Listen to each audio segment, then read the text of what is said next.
Oh, Hello, good. so my name's Vicky Boucher and welcome to A Wealthy Life. And today I have another absolute treat for you. A good friend of mine, the wonderful Rachael Troughton. So let me just introduce Rachael to you. So she's an ex-army wife, but more Yes. importantly, she is the host of a podcast herself, the Property Solopreneur. And she's also a business mentor, a property investor, a speaker. The lovely new bit that we've got about her is that basically she's a farm owner, landlady. I don't know what a farmer's, not, you're not a farmer's wife because you are partly part of the farmer, but then you've also got this farm that you're diversifying, and we could have fascinating conversations about farming and how to provide our food, but we're not. We're going to stick to property today. So, Rachael, welcome. What have I Thank you. missed? Oh no, wedding venues. That's Yes, a, wedding. that That's a yes, yes. That's wedding where I was. venues because that's a business that's come off property. So yes, it's one of those things. One thing leads to another. Absolutely. So there is a wealth of things that we could talk about, and I think what we'll have to do is just book another one. But what we're going to stick to at the moment, because it's a bit of a bugbear of mine. So back in December, so a couple of weeks ago, there was all this thing about interest rates training in the UK, which is maybe not relevant to everybody who's listening, but it's triggered something, which is a conversation about the cost of money, the impact of the cost of money in the housing market. Yeah, the cost of money affects everybody running a business. But if the business that you're running is whether you're a taxi driver or providing food, that's a very specific impact. If what your business is to provide homes for other people, and the cost of that money gets so expensive that you can't afford to run what effectively is a property business, a property rental business, the impact of that is not someone can't get from here to the shops or back. It's not that someone can't have apples and they have to have oranges instead. This is that someone gets evicted. And so what I really wanted to talk about today, possibly controversially, but I think is relevant wherever in the world you are, and that is why private landlords will be better at solving the housing crisis, are better at solving the housing crisis than governments wherever you live. And that's what I've invited Rachael to chat about. And I read to her, and I'm going to read to you this little piece that I saw as a review that came out, and it said, there was an article in one of the British newspapers, and it said it's important for those in government who are setting the price of money, setting the legislation, setting the strategy, to start to recognize the importance of the rental sector. And in the UK in specific, they gave figures. There are 10 million households that live in rental accommodation, compared with less than 9 million that own their own homes. And yet our media, our government, and really I think the general public don't like private landlords, don't see us as providing a service, and see that renting a property is actually something that is second class. And yet, Rachael, I know that you've got a background, you would have spent time in Germany. If we think about how they are in Germany, renting is perfectly normal and not seen as a second class habit. No, it's completely normal. And how can we, if you like, we talked briefly because we had over an hour's chat before we even got around to this, but when we were chatting, we were talking about branding. How can we rebrand there's the question for you, how can we rebrand the private landlord so that they are respected for the vital role that they play in providing social housing? Well, I think part of it is how everyone perceives the landlord itself, and that comes, I think, from central government, because they never say anything positive, they never say anything nice about landlords. It's always, if you don't do this, we will stop you, implying that absolutely everybody who owns a rental property is out to in some way endanger their tenants, or just make as much money as possible, or just break every rule that's ever been created. And since I've been renting out properties for over 20 years, the rule book has got bigger and bigger and bigger, and you can quite accidentally now break one without realizing it, unless you're constantly going to functions and forums to find out more, which is self-defeating almost.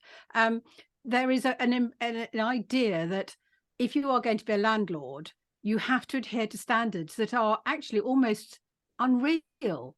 Creating, I was saying this earlier, creating a generation of people who think that rental properties have to be almost palaces compared to what you can live in if you are an owner occupier. And yes, I know it's a very good thing, because some landlords are nightmares and aren't right, but the majority are, and we should be supported and applauded rather than always criticized and got at, because it is the majority of the PRS section is someone who's got 1 to 5 buildings, not the multi-corporates. And of course that's the person who really usually cares deeply about what they're producing, what their tenants are living in. But they're also the ones who get very frightened quickly and run away as soon as they think they're going to be put into prison because they've broken one rule. And every time a house goes out of the rental system, that's another house for someone not to live in. Yeah, and absolutely. There's a that's family great evicted. Tragedy. Yes. I totally agree with you. I think there were two things that you picked up there. You touched on people putting their money into property, and you touched on the bigger players. So let's just look at the bigger players for a minute, because I've had some experience of this in the house that I lived before. A couple of doors along, there was this young family, and they were effectively council tenants. And I think what I'd done was I'd stuck out a wardrobe that we didn't want, and they said, oh, can we have it? And then we helped them carry them around. And while we were there, the man of the house, he's a young guy in his early 20s, said, do you know what all this black is on the wall? And it was a classic case of walking into the bedroom. Yes, it was a cold north wall, not enough ventilation, and the whole wall was mouldy. Now, we've had a lot of stuff in the press about there was a young child that died and they put down the cause of death as to do with the mould in the house. This is a young couple who've got 2 young children, one little girl, must have been about 5, 6, 7 at the time, and one fairly newborn baby, you know, sub 1 or 2. And they are living in a house with mould. And then when we carried on and we talked around and we looked in the bathroom, there was mould in the bathroom. Now, if one of my tenants was living in that property, there'd be a couple of things. One, my letting agent runs and does 6-month reviews. And if they spotted the damp, they'd be giving advice to the tenants, and they would be setting work for me to do, because the tenant needs to clean off the damp, if that's the fact that they've not put the heating on in the room and everything else. But if there's no trickle vents in the windows, or there's no air brick, or there's no ventilation, or maybe there's just no heating in the bedroom or anything, I wouldn't be allowed to get away with that. Not only have they got all this mold, when we go into the bathroom, they don't have the light fitting that means that they can't touch the bulbs, which is not which is against the legal requirement that we have here in a council property. And there was no fan in the bathroom. So the bathroom was covered in mold, because when they have a bath, they don't open the window, which would let out the heat from the bath and make all the children cold, and they don't have a fan to put on. And then that moisture from that bathroom is then just spreading around the house, which again, for families on low income and poorer families, not putting the heat on, then all this warm air, warm, wet air is hitting all the cold bricks. And of course, you're getting in a mess. I would not be allowed to do that. In fact, my tenant would probably report me to the council, and the council would serve me with a notice. And yet the irony that the council, who is supposed to have the responsibility to look after the people in their area, is letting a family live in a condition like that. And that's not to even mention the pension companies that have come in and buying up great swathes of properties where private landlords are exiting because of the draconian measures on them, not just the legislation, as you mentioned, but also the changes in taxes. Oh, absolutely. And they're all about profit. They are, but also it's almost like a perfect wave, because over the last 30, 40 years, the school system has changed. So no one's ever allowed to learn about anything that will be beneficial to them in real life. So, you know, cooking went out of the window, and so did how to live in a house. And at the same time, we brought in double glazing. I mean, that is something that is required predominantly in the private rental sector. You try and do a single glaze. I live in a house that doesn't have a single shred of double glazing. And, you know, I was brought up in a house that didn't have heating either. We all survived. Now, I don't want to go back to that because it was pretty miserable when it was really, really cold, and it was -6 here this morning. So I do fully get that.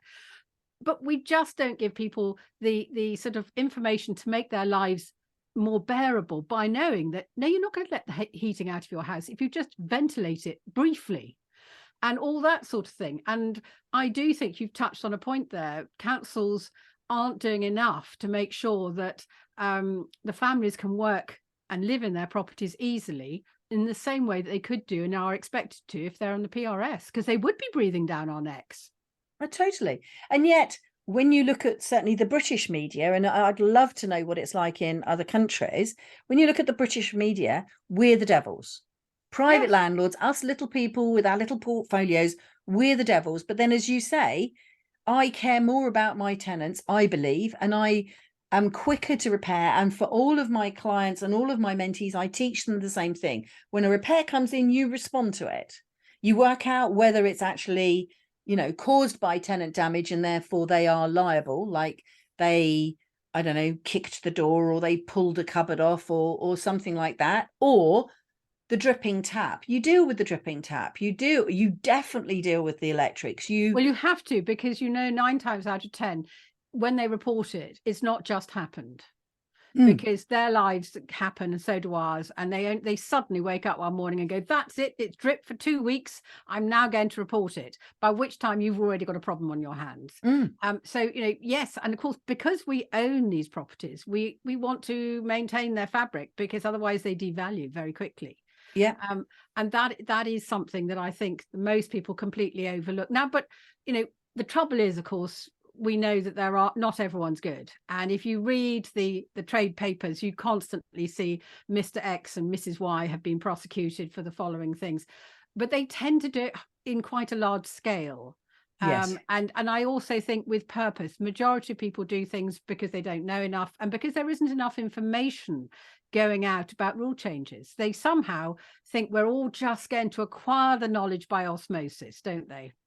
Yeah. And I mean, I think that's one of the arguments in favor of a letting agent. And I know you've done a lot of self-management. I've always preferred to use the letting agent because I don't want to become a property lawyer. I don't want to have to keep up with that. I mean, a couple of years ago, again in the UK, they brought in, I think it's called the right to rent, where every tenant, we have to check their passports to make sure they have the right to be in the UK and the right to rent a property. Now, if ever there was, first of all, 2 ways, if ever there was a piece of legislation that was going to put people into sheds in gardens, which is a phenomena, and we had a lot of it in West London, where the design of the plots and the houses meant that there were these big concrete garages at the back of the plots, and they basically, you know, kitted them out and laid the floor with mattresses and rented out the mattresses, and were making, you know, thousands of pounds a month, which is abhorrent. But if you're not going to provide, and I know I did say we're not going to get into the refugee problem, but if you're not going to provide sufficient housing, whether it's for the indigenous population or the refugee population or the people that are maybe, you know, because we've had waves of this, like you, I've been in the business nearly 20 years, been through recessions and seeing the number of people lose their jobs, lose their income, lose their houses, face repossession, and then come out of the housing market and end up into the rental market. We need to be able to provide homes for those people. And it's interesting, isn't it, how, although, and I don't know how you feel about this, it's very much, it's my money, my family's money, that I am deciding to put into a house, and then in order to make that house pay for itself while it appreciates in value, which goes up and down, is unpredictable, hopefully generally in a generally up position, but I've got to do maintenance along the way. I think, well, a really nice thing to do instead of keeping it empty is I will rent it to someone. I want that person to pay me enough money to cover my expenses and to give me a profit to take care of the risk, which also pays for my time in managing them. Or why don't I just put the money in shares? Why don't I just become a greedy shareholder, find out whatever the latest buzz in, put all my money in shares, or you know, go play with cryptocurrency or something.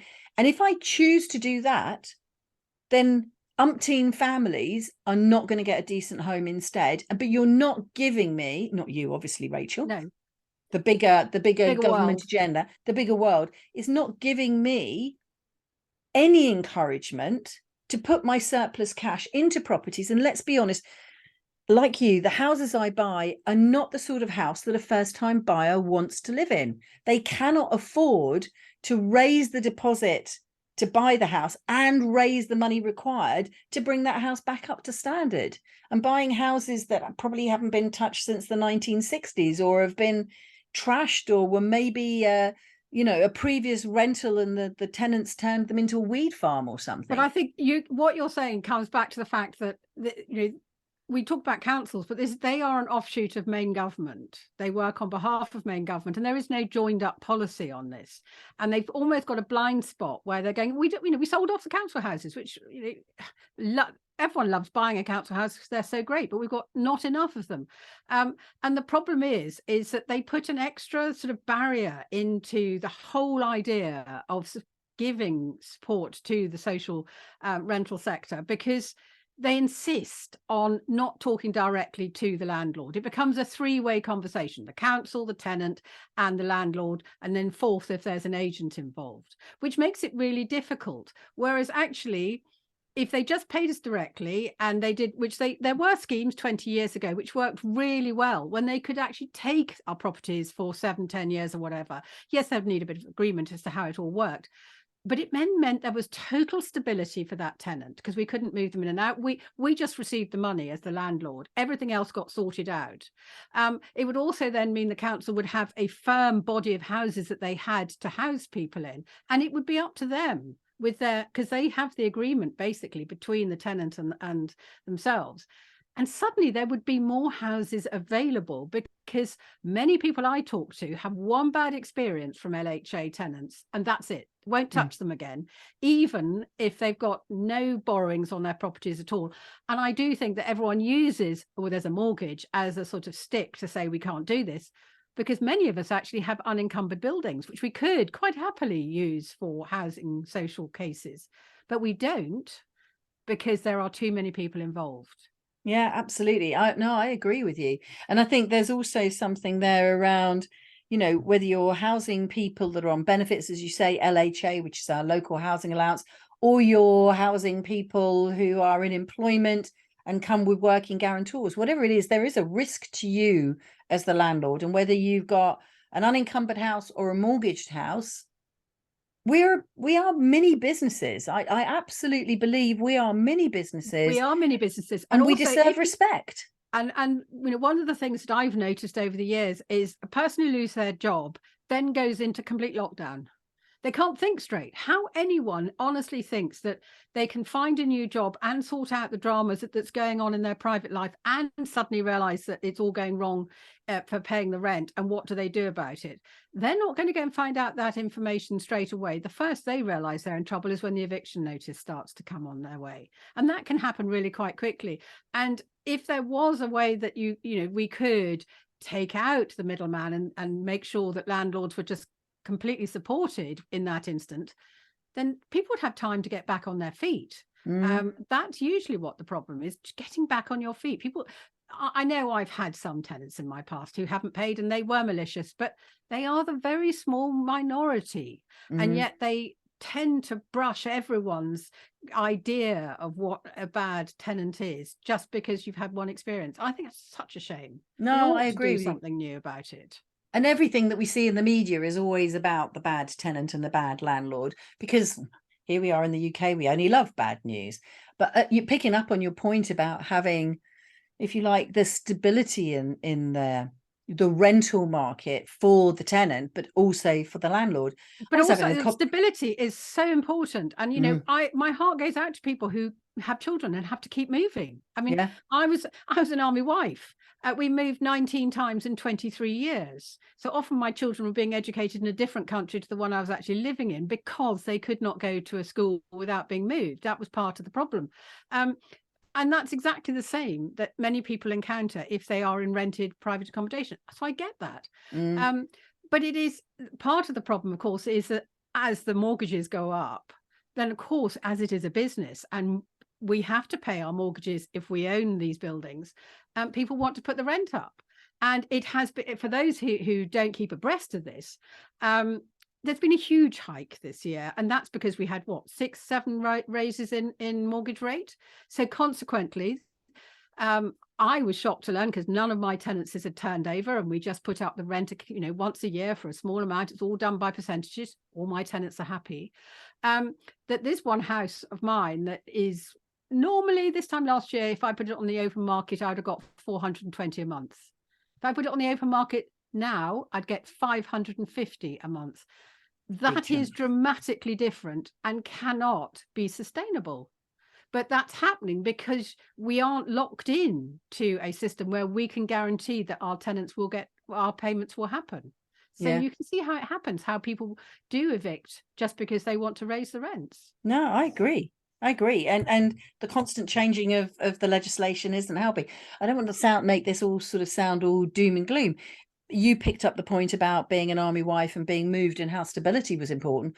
When I was first with my children as a single parent, and yes, we are talking 20 years ago, I was housed by the council as part of a scheme in a house that was owned by a human, not a corporation. And we were in a position where I was given that property for 3 years. And the only reason I couldn't have it for more than 3 years was because we were in a position where you gained different rights to stay if you get to stay beyond that time. So they would always move you every 3 years. But this constant moving, then you get children who are moved school, like you were talking about. If the children's education is upset and they're moved school, because let's be honest, we don't always move people just at the right time so that they can then nicely move into a new school in September. They'll be dragged out of school. This gets more complicated the older the children are, because then they're facing assessments. We're then fundamentally affecting the education of the next generation of people. All young people in rented accommodation are vulnerable. Their education is vulnerable, and therefore their futures are vulnerable, and their ability to get decent jobs are vulnerable, because if they don't get the education, they can't get the jobs, and then they're constantly going to be renters. And so the cycle goes. Absolutely. But it also we don't do any of that anymore. It also comes down to why people want to be landlords, and good education of landlords, so that there isn't this belief, which does, I'm afraid, permutate the industry, that this is the quickest way you can become a millionaire ever known. And all you have to do is this, followed by that equals, instant go and buy your yacht, which of course is completely nonsense. But it does colour some people's understanding of how much money you should keep in a rental property, what the figures should be, how much you should have in debt, and all the rest of it. And that, unfortunately, does make an impact. And I would just like to say that my longest serving tenant, because I love a long serving tenant. I can't be I don't want these voids and all the rest of it. It's no, agreed. They're just celebrating, I think they're going into their 60th year. So, when we always talk about turbulence in the market, it is actually a very small proportion. But if you are in that turbulent band, it really does affect you. But yes, I've got one who's going into their 60th year. We inherited that one. But the majority of our tenants do usually somewhere between 5 to 10 to 15 years in a property. And it becomes their home. And when I get it back, it has to have a whole refurb, because not only, of course, is it chipped and dated and all the rest of it, but actually, all the fittings are so last year, darling, type thing. No one would want it again. Yes. So it's the ideal opportunity, but it is something you have to remember that will happen. Yeah, I know, it's fascinating, isn't it? There's this real tension between particularly the British media, who are savage. I know you said that the government doesn't value us, and the government says bad things about landlords and thinks that we're bad, but I wonder how much of that is the genuine opinion of the government, and how much of that is the government pandering to a very anti-landlord press. So there's that going on. And I mean, it was a Conservative government who we would have thought would have been pro-entrepreneurship and pro-business. It was George Osborne, let me not spit after saying his name, that introduced Section 24. And Section 24 is a bit of legislation that changed the whole way the business of investing in property was transformed and caused hundreds, if not thousands, of landlords to leave the market. And the knock-on effect is, you know, it's classic supply and demand. If you fiddle in the market to the point where landlords leave, or they can't afford to run their business, either way, they either leave because you've put on too much legislation, too much taxation, or they can't afford to stay in the business, but they'd like to because they can't afford the costs, because, you know, they've rolled out of a fixed mortgage rate into a standard variable, and the interest rates are so high that they have to leave, they have to sell, they have to evict tenants. The consequences, young people, because they're frequently family, but young people are then being uprooted from their schools and their education, and all the trauma that comes with that, all the trauma and the stress that generally comes with trying to find yourself a home. You're losing your social circles because you're not necessarily going to be able to afford to move back in, because if you've been in a property for a long while and you're only getting the 5% per annum increase, that means that your rent is probably a lot less than the market rent. You're not supported by the council, and then you're stuck, if not homeless. And the landlord, who has run a business that was going to provide them with their retirement, their pension, is now struggling for money as well. And all of this, and we haven't solved anything. We haven't done anything. We haven't done anything good. We haven't done anything nice.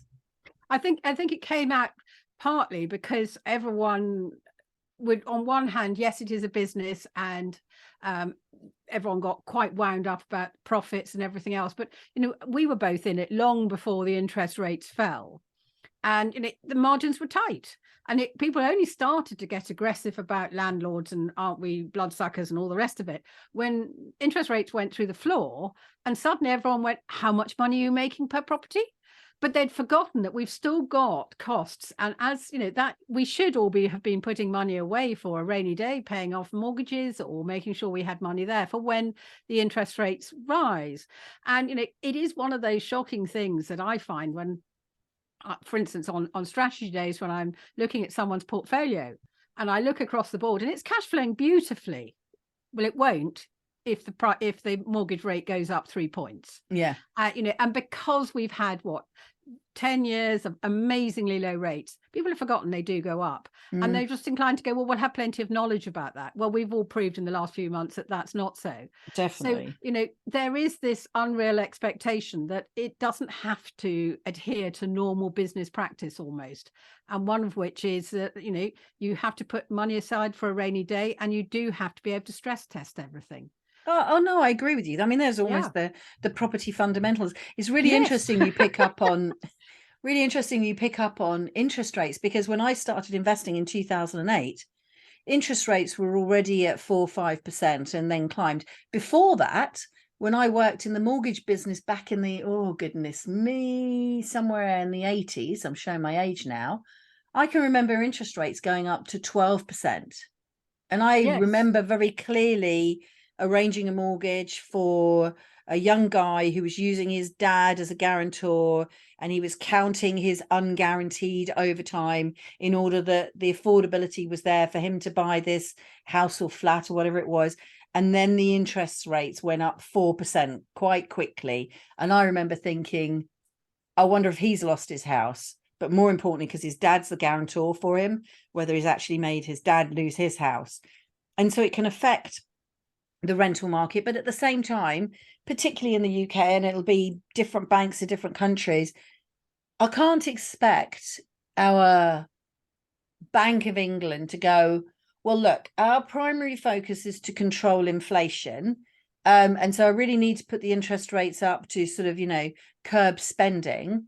But I can't do that because I really don't want to upset the private landlord, you know, because Vicky's got some properties, and if I put the interest rates up, she's not going to make as much money on, and she might have to put the rent up, or she might have to evict someone. I do understand. Yeah, I'm completely with them on that. The problem, I think, is the other part of the legislations that have the effect, and that sort of the jumble of policies that we wade through. And also the fact that you so rightly touched upon, implying that anyone who rents the property is somehow second best. I just don't get that. Why would someone want to rent? Perhaps because they want the flexibility to go and move all the time. You know, why does everyone need to stay in one place forever? You know, you only get one life. And you might want to go and live in a dozen different places in 15 years and have fun and do something there and something over there. And you don't want to have to buy and sell all the time, because for those of you who don't know the English property market, there's a huge north-south divide, and you can buy a castle in Scotland and it won't buy you a flat in London. You know? So buying doesn't always make your money at work better for you. And, you know, you should be able to live the life you want, whether you're renting or buying, to the same sort of standard. And that doesn't happen. Yeah, that comes with security. I totally agree on that. I remember writing in, I think it was my second book, Property for the Next Generation, writing the phrase that you don't need to own the house you live in. You don't need to live in the house you own. You do need to own property. Yes. But you don't have to live in it, because you want somewhere where you can invest your money. And a house is a brick bank. And it will gradually, particularly in the UK, gradually increase in price because we live on an island. We do. And I think that's something that, you know, people forget that people make money, people save money. There's nothing wrong or immoral in saving money for your old age and investing it in some way. And putting it into houses, I think, should be encouraged, because you're doing something good for society. Yes. And that seems to have completely missed most people's ideas. Where do young people who are just starting out go? They should be able to rent and then move into something else. If you come out of care at 18, you need to have somewhere where you can rent. Coming out of prison, you need to be able to rent. All these people will never, ever usually own their own houses. And in fact, before I came on here, I was having a quick look at my portfolio, and I thought about a third of my tenants, even if there was a wind behind them, would never ever buy their own properties. Some of them might just be able to scrape together a deposit. They wouldn't be very good at paying the mortgage, because I have to do an awful lot of prompting and pushing for them to do it. It's not because they haven't got the money, it's just they haven't got the systems and the know-how behind them to keep everything on time. But on top of that, that's about as much as they can afford, and then to furnish it. They're going to struggle this winter with the increase in utility bills. But if the boiler broke, they couldn't afford to pay it, and they certainly wouldn't be able to afford to mend a roof or a window or anything like that. It's all these hidden costs that landlords take care of that the bottom end of society and those who want to flit around the world and rent lots of lovely things don't want to take care of. I mean, why would you want to go and mend your boiler if you don't have that much money? You've got other things to prioritize your money on. Quite frankly, even if you've got a lot of money, why would you want to spend it on a boiler? I could think of plenty of other things to spend it on. Well, exactly. It's just not a fun item to spend money on, is it? No, there's very little. Well, I mean, I was going to say there's very little reward. There is a warm shower that comes out of it, and a warm, you know, bedroom or front room, and when you've got an actual working boiler. I think the thing there for me, though, is it's not just about people who can't afford to rent. It's that choice to rent that we seem to have, again, through public opinion, look down on our nose on people. Because if you think about it, the way that we, particularly in the Western world, we train people is you go to school, and from school you go into some form of higher education. In our country, in America, this costs a lot of money. In other countries, maybe it doesn't. Maybe it's funded. From that, you leave your form of higher education, whatever it is, in order to jump over into the job market. When you jump over into the job market, you arrive immediately with debt. You are then told by the media that if you don't live in a house in a certain area and drive a certain car and wear certain clothes, then you're not successful, or you're never going to be successful, or nobody will ever rate you, and nobody will ever, and like, who cares? Because I don't even know who those nobodies are, but it does matter to some people. So you get more debt, because you then get caught in the ideal that at that point in your life, when you haven't established your career, you're in your first job or your second job, you need to buy a house. With the buying of the house comes all of the expenses that we know as landlords, So you've got the solicitors and the surveyors. You've then got the deposit that you have to pay towards the actual purchase price. But then on top of that, as you said, you've got the furnishing or the refurbishment of the property, depending on the condition it's in. And with all of that debt, you then have to work. You're then trapped in that unhappy merry-go-round, the one that's making you feel sick that you really wish you could get off of, but you can't because you've got too much debt. And then you have no choice. You can't then go, I want to move. I've got a job opportunity in another city and I want to move. But you can't, because if you do that, you have to sell that house. And now there are selling costs. And then you're going to buy another house in which there are buying costs. Because once you're on the property ladder, you don't get off the property ladder because you'll never get on the property ladder again.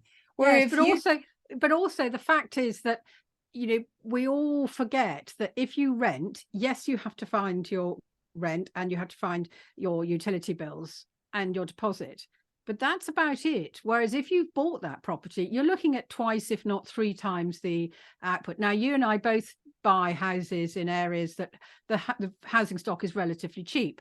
And one of the big accusations people used to say to me is, why on earth would anyone want to rent in Stoke-on-Trent when they can buy a house for 50,000? Well, you know, why would they? Well, for the simple reason that, you know, 420 plus bills is doable.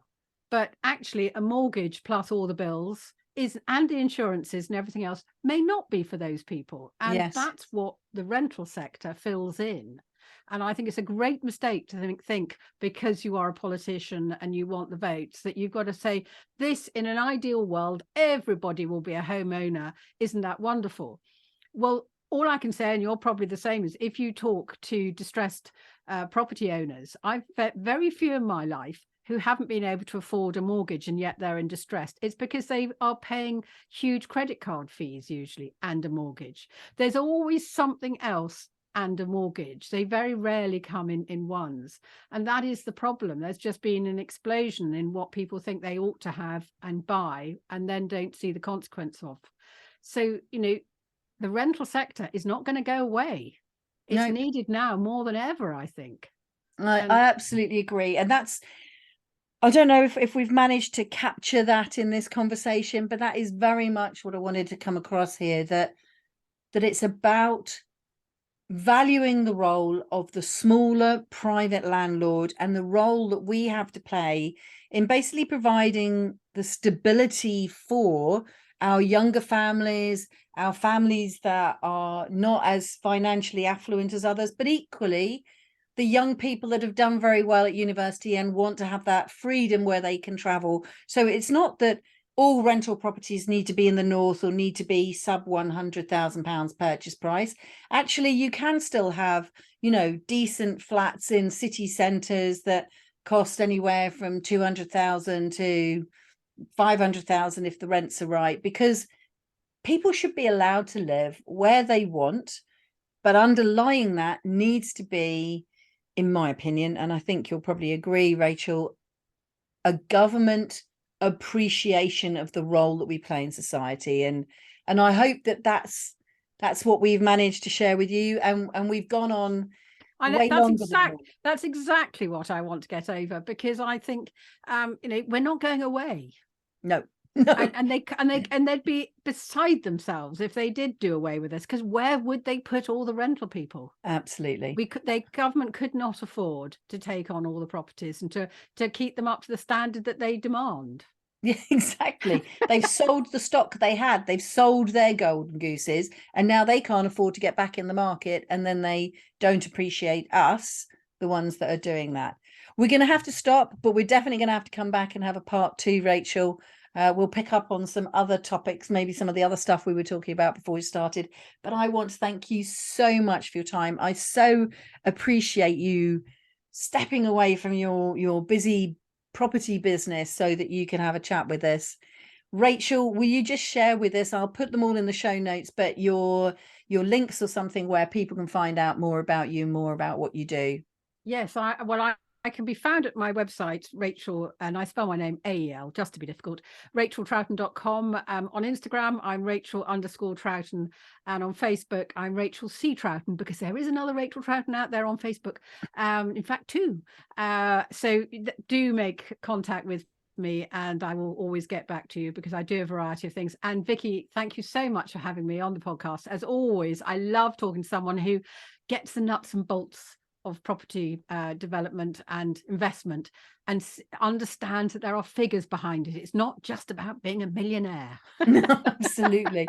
And if people knew that it had taken the whole of my life to be an overnight success, yes, they might appreciate what I've put into this. I know, it's extraordinary, isn't it? Well, listen, thank you so much for your time. I'm going to stop recording now. We'll share this. Rachel will share this. Do get in touch. Do ask us questions. Do leave questions and comments for us, and then we can make sure that Rachel comes back and we can have another session about this in another month or two. Thank you very much for listening to A Wealthy Life. My name is Vicky Wooshey, and I hope that I've been able to put a bit more whoosh in your life.